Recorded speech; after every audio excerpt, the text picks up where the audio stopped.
and the pressure does mount here as we get closer and closer to crowning our third place winner. You say longer a series as well. As the games go on, the teams temper their play a little bit. It's the play to not lose type of composition that you see as we get the first ban phase out here. Coming into game 3, still a bit of aggression probably to be seen from these teams to get those first 2 wins under their belt first. So now what do? Do you ban the Ivern if you're Phoenix1? Do you ban the Ashe like you did before? Do you ban Kog'Maw?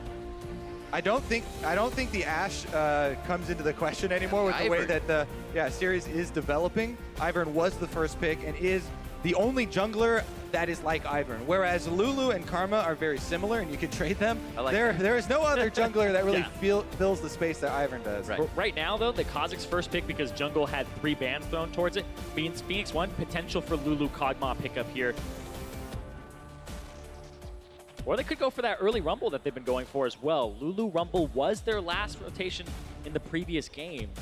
But you saw that actually did not prevent FlyQuest from playing Talon mid because they had enough magic damage from the fact that they had the Kog'Maw. Yeah, and you can slot other attack speed 80 carries into the Lulu composition. So I do kind of like the opting for a bit of each with the Lulu and the Rumble, or Lulu and a side pick here. Very interesting, guys. This is definitely flexible. Yep. Inori could take this into the jungle, but as well Zig from the top lane. So, and also adding disengage is another extra level. A support crack? Go ahead. This is actually double flex because there's potential for Lulu to be played mid. We saw Power Evil do it. We've seen it from Faker as well last night. But also the Gragas, it's so interesting because this is kind of the pick that a lot of teams, when they see it, say, okay, we can't pick Kog'Maw here because he will disengage the Kog'Maw who wants to play frontline from the rest of his team. But it also works really well with the Kog'Maw because I say, oh yeah, there's no other jungler that fills an Ivern space. Gragas is one of the few that can actually disengage. You talked about with the ultimate there. Is a very good body blocker. So we shall see how Phoenix1 want to play this one out. The lane assignment's definitely still up in the air. Yeah, it's like Gragas, Lee Sin are the 2 for disengage. Gragas definitely the better. And once again, the Jarvan top for Zig here. He played it up against Impact in their final game against Cloud9. Didn't go well for him, though. Can have an extreme result, however, if you get going ahead of time. We've seen that multiple times. It's like a doctor's warning. Yeah, right? Meanwhile, Hai has gotten his hands on the Orianna. Been banned out in the second phase constantly here. Both these teams have played a tremendous amount of it, and that is the control mage, those regular, most standard, basically, style of play that we see is when FlyQuest have the tank top lane for balls and the Orianna mid for Hai. This is their 5-on-5 mindset. Yeah, this is really what they like to play so they can group up instead of having to split a whole bunch. But I feel like it's not as strong of a suit for FlyQuest as they'd like it to be in Champion Select, because now both of their solo lanes get countered and they get to know exactly what they're being played into here from Phoenix1's side.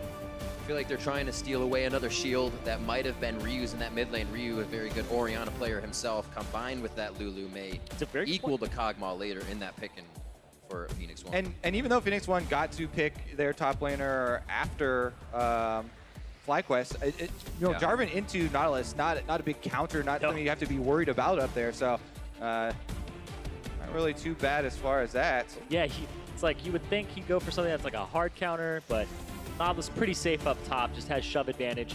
Ryu has a trend going. He's played everything Hai played last game so far. This is really interesting because they banned out the Karma, so you won't have 2 shields on your team from FlyQuest's side if you go for the Kog'Maw here. But right now, Phoenix1 are basically saying, we want to play Kog'Maw. We want to play magic damage dealing bottom laner. Exactly. That's the first thing that jumps out at you is like double attack damage solo laners is very, very risky. And these still could be shuffled around a little bit, but they're still going to be a bit loaded here if they do not go for the Kog'Maw. I'm going to say Altec going for the safety for himself. He knows a lot of people could jump and hop onto him. The Ashe arrow would have been great if he wasn't looking at that specific composition. And it was going to be a Kog'Maw with that team. We'll see what they ended out, though, on the side of Phoenix1 as they see the Malzahar and Ezreal being locked in. Yeah, I do like the Ezreal when you're facing this much dive. And he can actually, this would be one of the games where you can opt for the Frozen Fist for Ezreal rather than the Trinity Force option. Go for the Iceborne Gauntlet. But obviously there is another AP bottom laner that is available, and needed some more. That is where Phoenix1 are directing this one.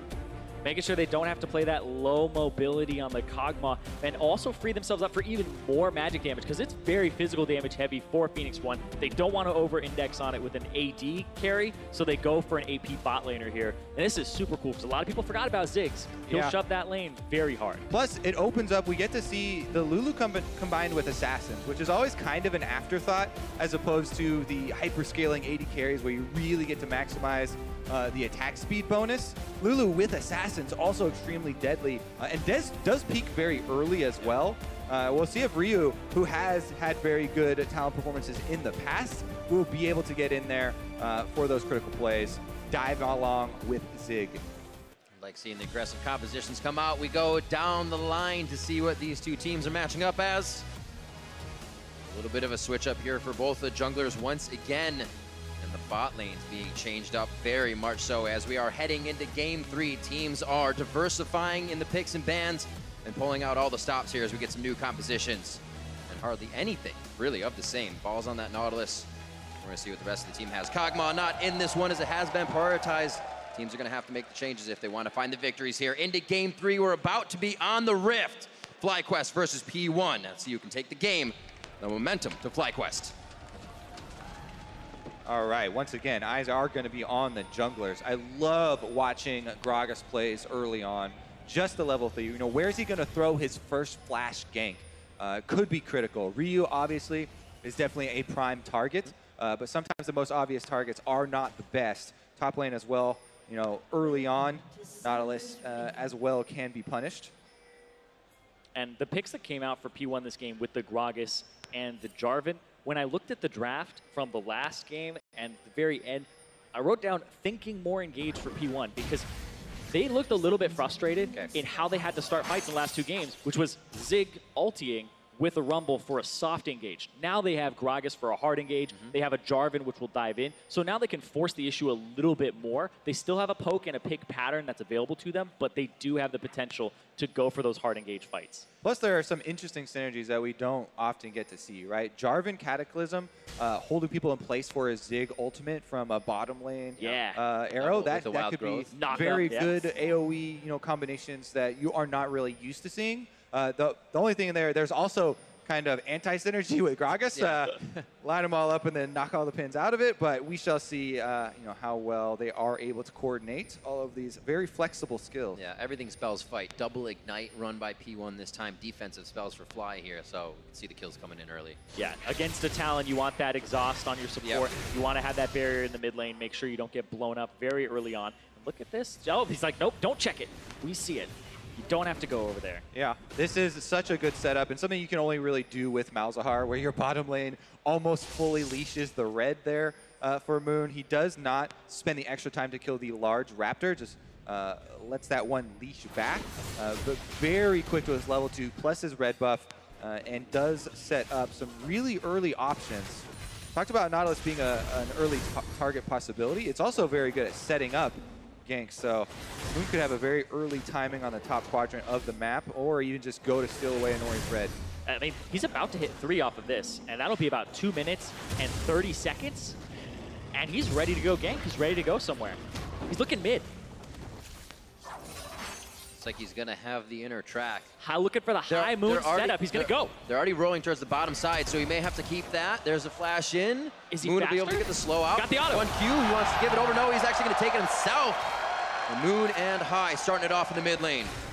A lot of credit there to the bottom lane. The Malzahar pick with Voidlings able to get that super powerful leash to allow for the early timing here. Wow. And Ryu playing very aggressively around that mid lane. Good punish by Moon getting in there. So the first leash, what happened was Moon cleared small raptors only. Had the red buff leashed for him, so he killed small raptors, hit 2, did red buff, ran over to blue, did blue, hit level 3 much faster than you normally would because of that. So didn't even have to kill the big raptor, went back for it after that gank. Inori has his work cut out for him. Bottom side of the map is clear. He heads to the top now as Ryu returns to mid lane. That flash is down, so expect a repeat gank coming in. There was flashes blown as well on the side of FlyQuest. So we'll have to see if that plays in the favor of Inori as they come back in. Ignite is still up as well for some kill pressure. FlyQuest have done such a good job of snowballing games in which either Moon or High is the beneficiary of First Blood, which has been a large amount of their games as well. And the early skirmish has paid off once again. Now it comes down to the confident play calling. And yeah, it's exactly as I said at the very beginning. And we have seen this before as well, but Malzahar is able to set this super leash up for Moon to be able to get off that early timing. Yeah, that's going to be something that the coach from Phoenix1, Fly, is going to be like, this is exactly what happened, because this is a super unusual gank timing. You were not expecting this at all. It all plays into their favor, and it was all set in a position as soon as they got onto the rift. And it's so weird, too, because they saw that leash. They had a ward in the red pit, and they saw the Malzahar Voidlings leashing the red buff.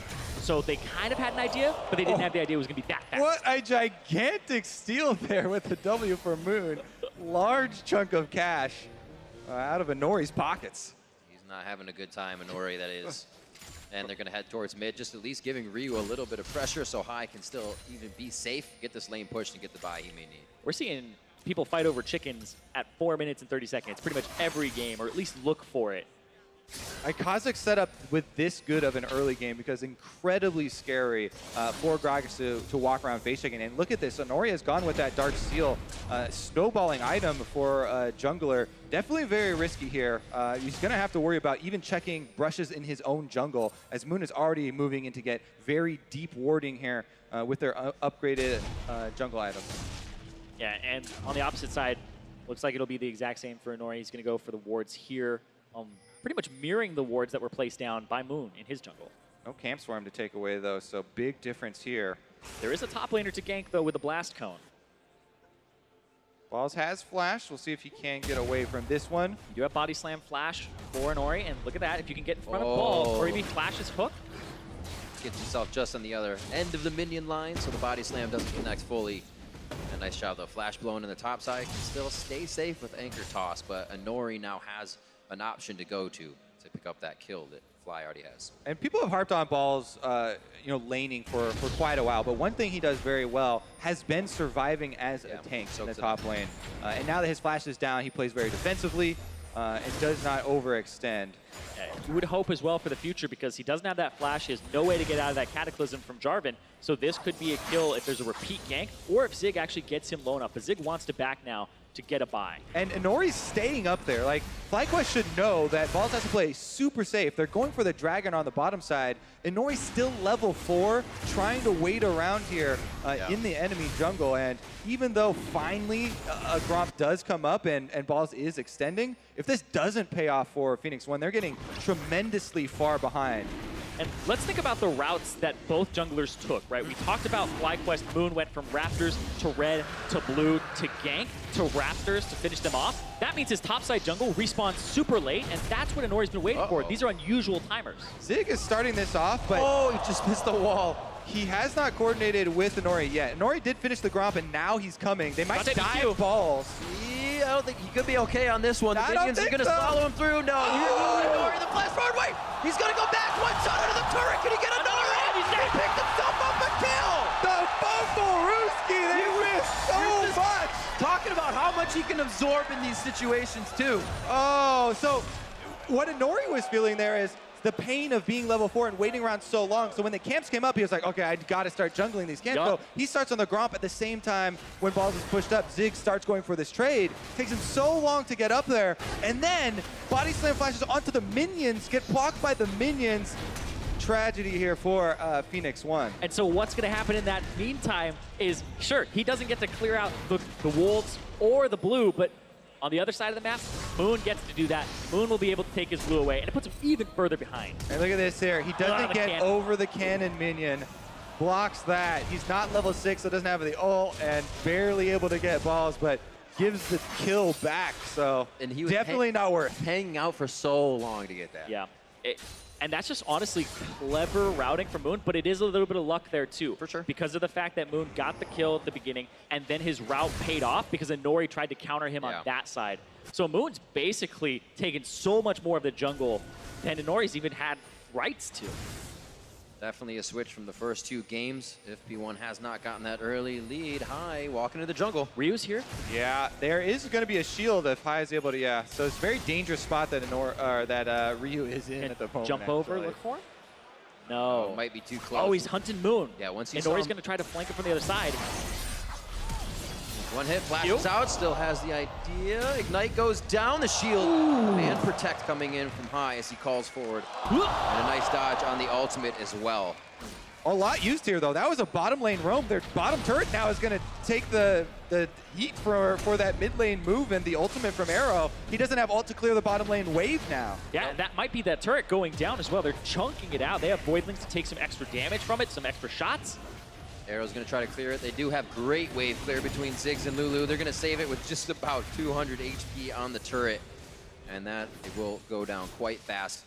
Ryu's getting pushed out of mid. If it's not the roam down that takes the turret, it may just be Altec and Lemonnation. And when Ziggs was gaining popularity as a bot laner, it was because the item builds for AD carries felt really bad. People were rushing, BF sword, pickaxe, then the Zeal item. Now you have sustain built in for the Blade of the Rune King for a lot of these AD carries. So you aren't completely chunked out of the lane or pushed out early on. So Altec can survive a bit of that poke, stay up in CS against this wave clearing bot laner that he's doing such a fantastic job today in general. Biggest thing, though, look at this 84 CS for Hai to Ryu's roaming Talon here. Barely trying to hit 60. This is Phoenix1 really, really scrambling and fighting uphill at this moment. As he said in chat, like, this is the standard look from FlyQuest. This is them with their 5-on-5 tank balls, high on the mid lane control, and they are set up very, very well. Yeah, that first gank, super clever. P1 has to watch that footage again for the next game, but look at this, Zig. Pretty much dead, trying to pick up the CS. I want this money. Yep. He just goes and picks up all the... Actually, wasting a few more seconds, so you could say Worth on his side. He gets the gold, but Worth for Moon and balls. In the top. Yeah, it feels so bad there for Zig. He did a tremendous amount of work to try and set up that gank from Inori on the top side, and then Moon just slots in, able to come over for the very casual kill on the top lane. Is this what you meant? Yeah, gank your lane, what? But definitely not going the way of P1 and FlyQuest. Up to a hefty lead early on in this game so far. Lemonnation. Oh, takes his passive out. Back with the squeaky rubber ducky. Mega Inferno Bomb to take him out. 3-2 here as P1 picks up a kill on the bot side. They need to start seeing results somewhere. Nice work there from Arrow, taking off the shield and able to get the knockback here onto Lemonnation. Yeah, 5 seconds before his flash was up when he died. It was so close, just a sliver left. So taking advantage of that timer and making sure that they can pick up a kill, get something back on some part of the map for Phoenix1. Because FlyQuest, you talked about it, 30 CS up in the mid lane. That gank early really set Ryu behind. He blew his flash, and then he's completely out of pressure as that Talon for pretty much the whole laning phase. Has basically left the laning phase to see if he could find anything anywhere else on the map. Just end it. Get me out of here. Yeah, he has been ending it himself. Pushing some vision up towards the top. We saw him not come up with a gank onto Moon. Everything is kind of fizzled out here as P1 tried to make something happen. The bot lane, however, finding that kill. Yeah, every single area of the map is in favor of FlyQuest. Right. Top lane winning, mid jungle winning, mid winning, bottom winning as well. Aside from that kill that Lemonnation just gave up, the CS was in their favor. So FlyQuest, even though the vision here, Phoenix1 are doing a good job keeping it up, FlyQuest aren't really worried about it as they have so much gold to work with. Here comes an invade off of that vision, though, from Phoenix1, and they might try and create a play with the thing they do have going for them. Recall there from Hai, though, and the target not found. Good warding as well would have made the team privy to the invade. Yeah, there's a Mountain Drake coming up, so they're establishing vision around this area and looking to fight for it. Possibly push down bot with this shoving bottom lane. The Brillinomicon completed for Arrow, so he can just shove at will, has that cooldown reduction to 20%, and he can get to those turrets. So you pretty much always have priority. And Ruin, oh, he jumps in. Ooh, big damage onto Ryu. That's going to stop him for this fight. And with the command protect, Moon comes out very healthy. See how P1 takes to this. Also dissuades their play they were attempting on the bottom side there, where Inori had spent a while to slot into the bottom lane. With a bit of damage down, it takes a little. But he's still able to get balls out. being a real nuisance in the top lane. Is the teleport we're going to see from Balls really to possibly make a play, unless Moon makes another visit. Already 2-0 and 0 with almost full kill participation. Yeah, even though the goal definitely for FlyQuest, as you said, Morellonomicon is such a huge early spike for the bottom lane, especially when you're up against an Ezreal going the tier. Takes a bit longer for him to create the Blade of the Ruin King than most other attack damage carries. There definitely is this window, and that's really the main window for Phoenix1. See if they can actually utilize it again. They've attempted to. Inori's been down here for a while, but Moon's moves right in to steal away this blue. Can they get... He sees Inori with that sweeper. Oh, blows the ultimate there, but still Moon gets away with the buff. Yeah, I mean, there's no smite for Inori, so there's no possibility of him winning a smite bite or anything, and it was just trying to knock that sucker away. Pastry called him Mr. Steelio Camps in the intro. It's proven a hell of a lot right now for Moon. Source. Super, super heavy dragon control as well, double mountain. As we talked about in the last game, really does add a tremendous amount of threat to any sort of Baron baits in the mid game. And FlyQuest are feeling very, very good about their resurgence in this series. Slow. Little parkour over the wall, nice dissonance by High. Him and Moon are working together very nicely on this Kha'Zix Orianna synergy as he continues to tack some damage onto mid lane. And Ryu just backed, and now Right. they're going to take this mid turret off that pressure. He is getting punished. Yeah, just incredible entire split actually from Moon. You know, this is a guy who was almost laughed out of the LCS. Yeah. And his resurgence has been amazing, just dominating here with FlyQuest. Always mentioned in the same breath as High as one of the critical members of this team. Yep. Now showing here, last game, adapting to Ivern, back to the kill here with the assassin jungler in Kha'Zix, and really controlling this game so well for the team. Now he's going to get invaded by Jarvan. Let's see what he does about this Zig approach. Who's invading who? Yeah. But I definitely think that you're talking about Moon. He had big confidence issues as well. And now seeing him perform on a stage like this is a big leap for him in terms of his career. And those confidence issues as well, shored up by the team. Coming in the first few weeks, playing Eve because they were behind him. What he needed in the previous splits, and finding that with FlyQuest. Showed FlyQuest when they started at their cap, which is why I think they may have gone down throughout the season. They're experimenting, but still, the power that they have given to Moon allowed him to work with. Yeah. Been immense. It's absolutely heartwarming to see, you know, a player come back from so much criticism and have such a, you know, big impact in this split. FlyQuest, though, still have a lot of work for themselves, trying to add game number 2 to their series victories. I like the mid-jungle proximity that's going on. It's increasing as the games go on, and I bet it's going to be very high this one as well. Making sure that you shut down Ryu, you kind of attack the core part of the map, and think about who's in the finals, C9 and TSF. You're scrimming these guys, so you definitely have been practicing how to play around mid lane for the last few days. Makes sense. It all just makes so much sense. And it seems like FlyQuest is able to take advantage of that a little bit more. It was a completely different story, almost mirrored by P1 the first time, able to hit onto High and able to hit on the top side. FlyQuest has been able to give P1 their own medicine 2 games now. And just looking at this right now, Moon just leveled up his ultimate as an evolution. You look at that and you're like, oh man, this happened the other day. I was like, oh man, I saw somebody with this cool Kha'Zix chroma. Because I never see anybody level ultimate on that skin. And I was like, what? So he's going to have that invisibility when he enters Brush, and then he's also going to have just 2 charges of it, but still, it's so good. If he's going for those plays where he's going for the autos, but I don't know if that's a misclick or not. The autos as well as the speed buff, like it is a little bit, you know, undervalued for team fighting. And if we talked about transitioning, you know, assassin jungler into a team fighting phase where, you know, the FlyQuest mindset this time around is High on the Orianna plus Balls on tank, then can allow you to maneuver a bit more in those team fights without having to get the reset kill that you would need for evolving your wings, which pretty much everybody goes for. Here we go, though. High having to defend himself. Inori nicely done, though. Inori timing it a little too off there as High used everything behind him. And that was a beautiful shockwave to take the damage dealers down. The shield comes out immediately. Great fingers by Shady there to keep himself alive. Yeah, didn't go for the flash, went for the shield, knew it would keep him alive there. But that gives so much pressure to the top side of the map now, and the mid for FlyQuest. Zig there. Only throwing down a little bit of defense for himself, but here FlyQuest with the lead again, start their method to the madness, and they'll start taking down the outer ring of turrets. They do best when they don't stop, so it's up to P1 here to get the vision down and halt this snowball. Pretty quick move here up to the top side. This top turret for FlyQuest has been fairly low. Ryu trying to get something back for the Phoenix1 team. Should be able to answer this. Balz is on the way, but the Nautilus chase is not very threatening by himself.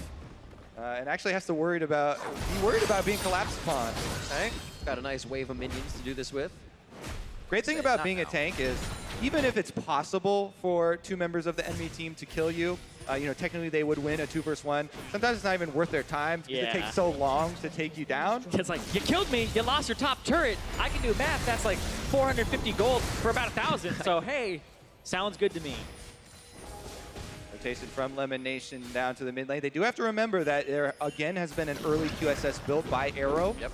So the Ziggs will have an answer to that. And might want to choose a different target for the ultimate. Here's their defense though, High with the shockwave, really good flash. He already flashed it, and Inori throws out the cast. High couldn't even reach that point if he wanted to. He didn't juke, he didn't stop, he's running full force forward. He dodged almost everything that the enemy team threw at him, including the extra players and the Zig ultimate. So this is where I draw the line between dodge and somebody still misses. Yeah. Phoenix1 just kind of throwing everything at the mid lane.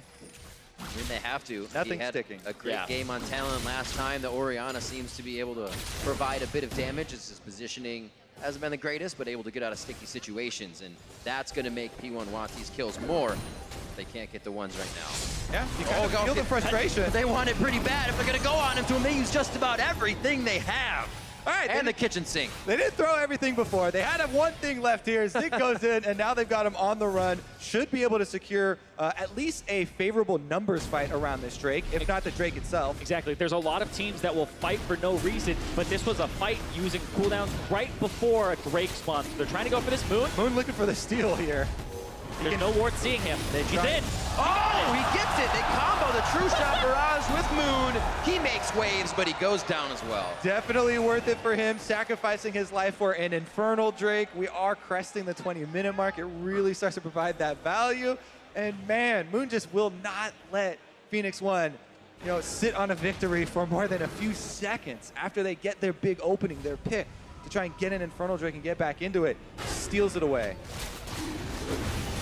All right, let's see this one more time. Combo, True Shot. That's an early smite from Inori as well. He smites early, then Moon's able to get in there, and Mr. Steal Your Camp strikes again. Mr. Steal Your Objectives. Should have changed the intro. This guy is just going off. He is adding titles to himself left and right. There's still more games to go. We are already going to have 4 games out of this situation due to the 1-1. And P1, this is their time now to figure out FlyQuest, figure out what they need to do and hold off this aggression. And this is a pivotal moment in the series.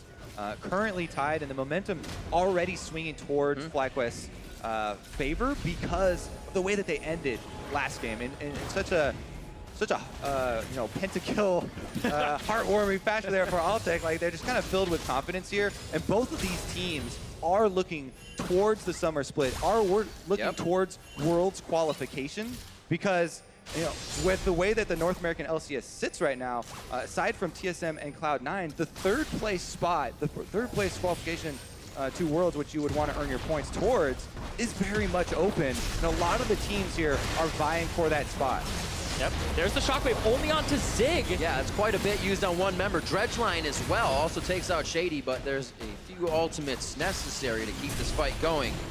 FlyQuest does not have those. P1, however, can't re-engage either, so that shows you how far behind they are in this situation too. Yeah, and they feel it. Right there, it's one of those situations where Zig is potentially thinking of flag and dragging in, going for a Cataclysm with the ultimate from Arrow, but he doesn't have it at that point. He's using it to clear, to get a little bit of poke.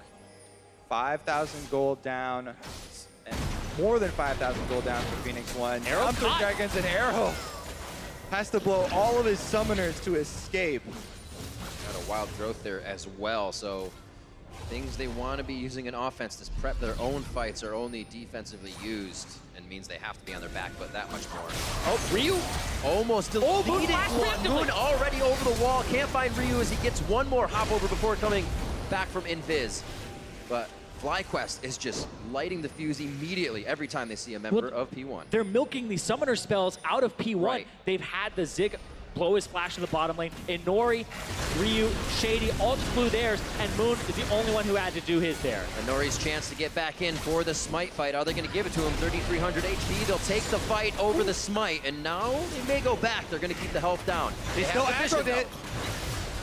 Damage to Lemonnation, starts stepping towards the back. Oh, he's ulted. Back there now. They are not going to decide to go in. He gets ultied and suppressed out. Great suppression there from Lemonnation over the wall, disallowing Inori from getting in or smiting, and really, really clean Baron take there from FlyQuest. That's the jungler's support right there. That's exactly what you want to see. No 50-50 on the board, not even a possibility for Inori to get in the pit. He would have to do it so early.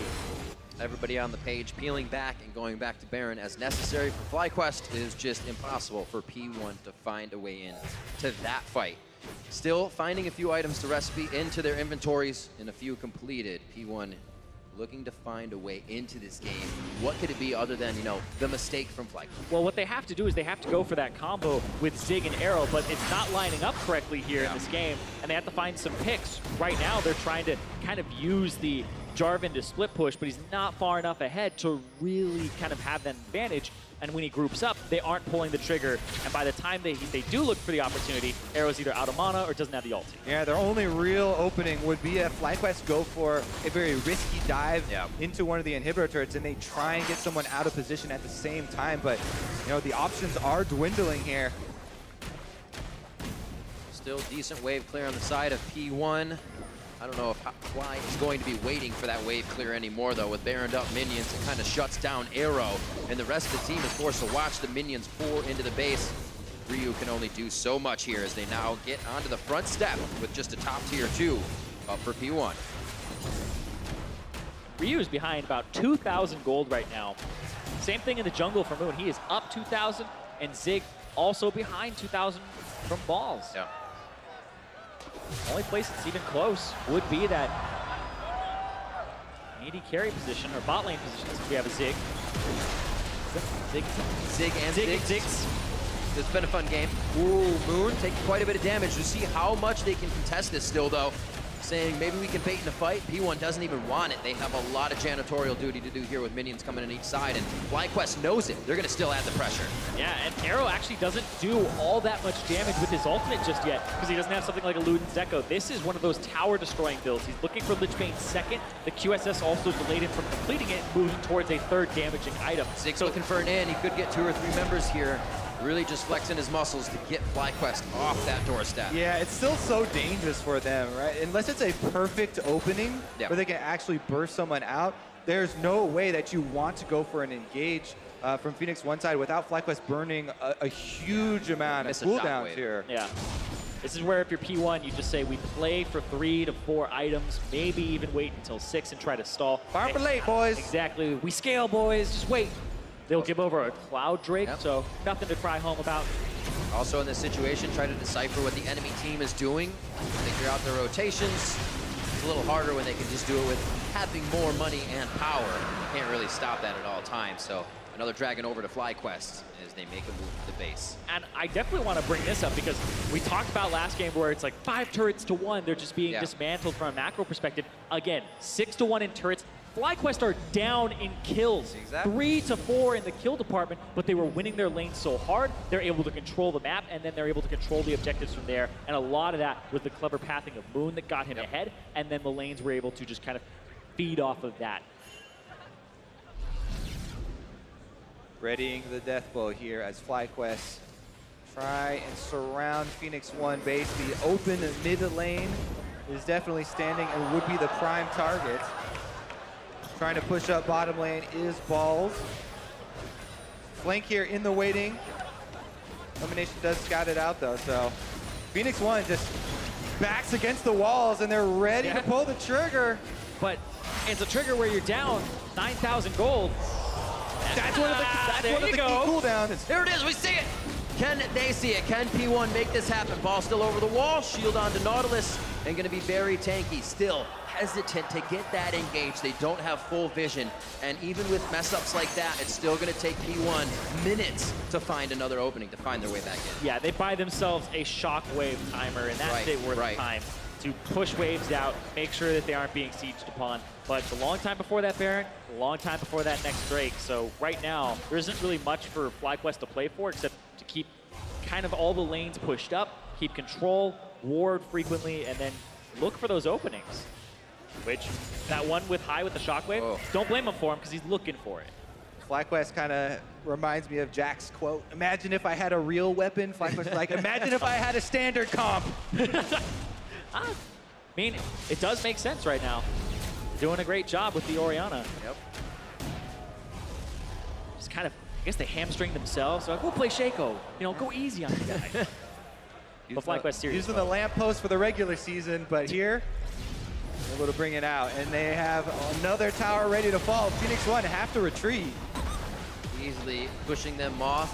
Balls and Moon on the front side of the fight cannot be aggressed on or contested for that turret here. And now P1 trying to do a little vision denial. So one of those fights is in their favor. Things are not looking good, and FlyQuest very close to making this a game point series. Yeah, we're seeing huge item advantages right now because there's a Trinity Force, 3 item spike for Altec right before the Baron comes up. So now they'll establish vision around it. They have an AD carry who does so much damage. Keep in mind, this is kind of a 2-threat composition for FlyQuest naturally, but they also have Moon who's ahead, and they also have some magic damage from Lemonnation. So there's a lot of people you have to pay attention to, but the ones you normally have to pay attention to are just so far ahead in the first place. Where you look over at somebody like Arrow, just completed 2 items with the Lich Bane, has a needlessly large rod, but then has the QSS, which is holding them down a little bit. Keep your eyes on these deep wards in mid lane, though, because it's dangerous when Phoenix1 are pushing out this far. The teleport is ready for balls, and FlyQuest want any opportunity to force an engage. If they can brute force some confrontation here, then they can definitely win that fight. The reason they don't have to risk anything, though, is Baron comes up in only 24 seconds. And they can, again, force around this neutral objective. But still, have to watch those deep wards, because balls on Nautilus is the prime flanking target. He cuts over, gave that minion. Inori looking for 2. Side a little bit. Nice pop up there. Mega in front of him. Damage. High is hurt. That's going to be a missed shockwave. Flash out from Ryu. That is Moon and High are down. Now they're looking for Inori. Last shot's coming into the wall. Essence from Altec, and he gets the kill. Inori is going to go down next. Altec trying to keep himself in the position. We saw him on that Kog'Maw on the outside and trying to be healthy. Balls keeping this fight going. 3v1, 2v1. He has a 4v1 as the team comes up behind him. Here comes the cavalry. Here comes FlyQuest, and they're looking to ace P1. The final shot, the anchor toss for Balls, and they push Ziggs so far out. It's not going to matter. They're going for the win here. They're in the middle inhibitor. They're going to keep pushing. Balls keeps up the chase to interrupt Ziggs. Teleport and or recall, and they're looking at the Nexus turrets. They are absolutely 8 seconds on Inori. The ult's down. He doesn't have much to deny here. Balls making sure that no members are going to give a problem on the back. Go for one more. He teleports in. Inori going to do his damnedest here as Zig has finally made it back, and he's going to do what he can. Zig goes down. Now on to last Nexus turret. Enough minions there. Lemonnation. 5 and 4 seconds for the members of P1 to come up with 7 on Ryu. The Nexus is down to half. They're going for the final shots. Balls is on the backside, and he's trying to get him in, but it looks like they're going to be able to stop it. The last breath from P1, and they may be able to stay alive. It's up to Balls, and he's knocked away. The game continues. The rest of the team is here. High and Moon have come up the mid lane with a bunch of minions, but they're completely outnumbered, and they just can't. A few seconds too late there. And now the whole mission for FlyQuest is keep these waves pushed. Don't let them go to the Baron. There's about 40 seconds before you have your entire team back up. This right here from Inori, great start, but the rest of it trailed off, and Altec has so much damage right now. Yeah, this is one of the best possible looks that Phoenix1 could get. You know, Inori gets into a great position, nails 2 of the key components of the comp. They get the combo. Zig ult does land, Ryu's ult does land as well, but the locket comes through, the shielding comes through, and they delay it for FlyQuest, then fight their way out of this 3v5 through the massive tank. Exactly, and then Arrow actually tries to go for a play here onto Altec. Has to get locked up, and look at that, they're trying to do the Baron right now. Right back to it. P1 playing the choose your own adventure, whether they can or not, and it's going to be a Baron. Lemonnation and the team able to push them out. And now they have to be careful with their HP a little lower and minions pushing in. Does FlyQuest pressure them to jockey for Baron? Yeah, that was that small amount of the danger time that you're talking about, Zirene, that FlyQuest had to weather the storm. Now, they're the ones, again, in control with all of the map pressure and burning down Baron. Inori actually not going to go. Back Inferno, so close, going to high. You can see how intense these plays are. And a mistake almost going over to P1, but FlyQuest clean that up, and they'll be back with Baron once again. Yeah, and a big part of that previous fight, just to jump back to it for a second, is Altec had 3 items, and Zig, in terms of armor, had Ninja Tabi, and then he also had just a cloth armor. He built for lane to make sure he's not just blown up by magic damage, had the full Spirit Visage, so he didn't really have any armor in that fight. And now Altec, 4 items, has the Lord Dominic's Regard, and he's going to be so hard to kill, but also he just does so much damage himself. It's really been Altec's day. It really has that home crowd momentum. He is feeling it and using every bit of that energy. He also played quite well against TSM's bottom lane. Yeah, absolutely. Back in the semifinals. 5 dragons for FlyQuest. Not sure I've actually seen that many on one team in a game before. We got the Elder. Mother of dragons. They, yeah. 5. 35 minutes in, 8-9 here as FlyQuest look to get the finishing touches on the base. P1 still with a hell of a fight. We saw what happened if Fly does not hit it perfectly, and they're going to try. Arrow gets the wild growth right away. Fight on the back line, puts Zig down to below half, and now a dead Zig as he gets the panic, puts him down. Highs in the middle, Zig coming back up on his Guardian Angel is Inori, close to going down, lives, the minion doesn't get him. High in the backside, very, very low, but very, very alive with the rest of his team as they move forward, dropping 3 members of P1. Now looking for the Nexus, now looking to bring it to game 4 as FlyQuest take the game and bring the series to game point. Match point for FlyQuest here to take the 3rd place slot in spring 2017. People thought they were in relegation. People thought they were 9th, 10th. Definitely silencing all of those critics, changing it completely. They constantly have to keep proving themselves, though, and constantly coming up big here. P1 trying just about everything they have. We've had the AP top, the AD mid. We had AD top, AD mid, AP bot lane this time. They're really trying to pull out all the stops. What do they have next? They're also a team that can flex, but it seems like FlyQuest has been getting the best of the champion selects here. Yeah, I mean, they decided to throw the curveball this time around and try and go with the Ziggs in the bottom lane instead of the Kog'Maw that has been working for both teams, even though they had already secured the Lulu. So a little bit curious there as Phoenix1 looked to try and get some of the surprise, the kind of jump on FlyQuest, and FlyQuest were the ones to take the more standard approach. Yeah, it didn't have the effect that they were hoping there. You were able to sustain with Altec getting a very early Vamp Scepter for himself. That bottom lane, we thought it would be a power point for Phoenix1. Definitely not in this game. Not at all. So FlyQuest are now poised to take the series. So let's send it over to the analysts to get their thoughts on that game. Thank you very much, gentlemen. Yeah, let's talk about this one. FlyQuest 2-1 in the lead now against most expectations here. And another game where it felt like they were in control for a lot of it.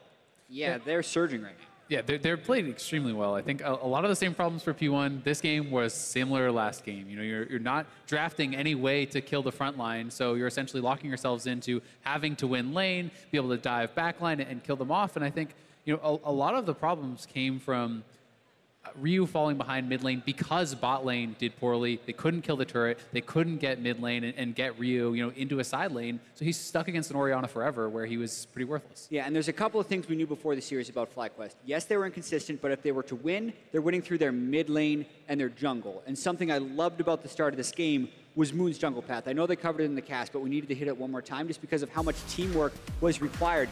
He does the Raptor, the small Raptor get level 2, skips the big Raptor, and the red is just there for him. So the reason this is so important is if you do those Raptors, the red buff and the blue buff, he was here at about 2 minutes and 40 seconds. And for Ryu, he thinks he has 25 more seconds before a level 3 double buff Kha'Zix can come into lane, which is why that slingshotted them ahead so far. Really, he gets the gank off, and I'm pretty sure at that time Inori is actually still level 2. He's like level 2 so and is almost everyone else 3. in the game. Sure, yeah. But I mean, just beautiful. Great. It was even really cool because the path he took, he could have gone top as well had Zig been pushing in. So it wasn't locked into a mid lane gank. He could have just taken Scuttle if both lanes weren't pushing in. So it's like he had so many options, and it was really well thought out from the team. Yeah, I got to say, massive props to Moon, who's continued to impress that he was this good of a player, that, at least this year around here in this one. We have more to talk about in the jungle, though, because on the flip side, Inori felt and looked so uncomfortable on this Gragas. And I don't know if it's nerves, I don't know if it's being out of practice on the champion, but I mean, everything from this early gank, the flash body slam, misses his Q, goes straight into the cannon, gives up an easy trade kill, and he was like 30 seconds late to that play. Yeah, and this whole year, you can see another misplay right here, where he overshoots the ultimate and also flashes late, and then to just kind of put the cherry on top, he gets the Drake stolen away from him. It was timed pretty well by FlyQuest, but these are the types of plays that can kind of tilt you 1 second further. And we know Inori's ego took a bit of a blow this year when Meteos came in, and this is actually a situation where you'd think you'd want to be able to sub a Meteos, but he's not here in Vancouver. So this is a time where he needs to be able to step up and get past this, and it's tricky too because he's getting attacked heavily in the draft phase by the opponent and by his own team. They're banning out Rengar and Ivern in this last game. He hasn't played Lee Sin all year, and his Gragas doesn't seem to be up to par. So it's a difficult situation here where he has to step up. He's not even being attacked in game. He's being attacked by the crowd occasionally as well. There was a Meteos chant coming through the crowd during Game 3. And, I mean, thankful for Inori, he has a soundproof headset. He didn't have to hear this. But, I mean, when the entire audience is like, ooh, bring in the sub, bench this guy, that's got to suck if you could ever know that happened. I mean, he doesn't have to hear it to know. know. This is something that he's even talked about in the interviews, the constant comparisons to Meteos and the pressure that has brought onto him has been weighing on him constantly, and he has not really looked like the same player he was last year.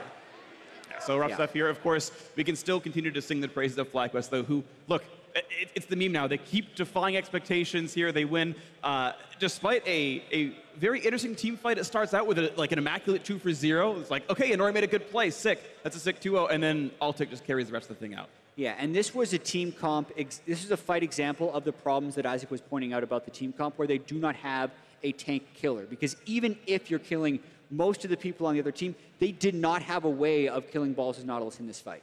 Yeah, so as we will eventually roll it, you can kind of see what happens. Of course, there's Inori, and yeah, his spirits do look down, but we can see this was a really good play by Inori. It just gets turned around anyway. This was actually such a good engage and really the best that they could really hope for. I think the fact that Balls itemized a little aggressive, went for Iceborne Gauntlet, knowing he's essentially untouchable, was really nice too, because he's actually putting out a lot of damage, and he's just shrugging off so many members that despite this horrible start to the fight, no one can ever deal with the tank. Yeah, and you could see Balls knew this too. He's the only tank in the game at this point that's relevant aside from, the only tank in the game that is relevant. Altec then has enough damage to life steal up at the backside of the fight, and since no one could get past Balls in this fight, he was able to chase everyone down.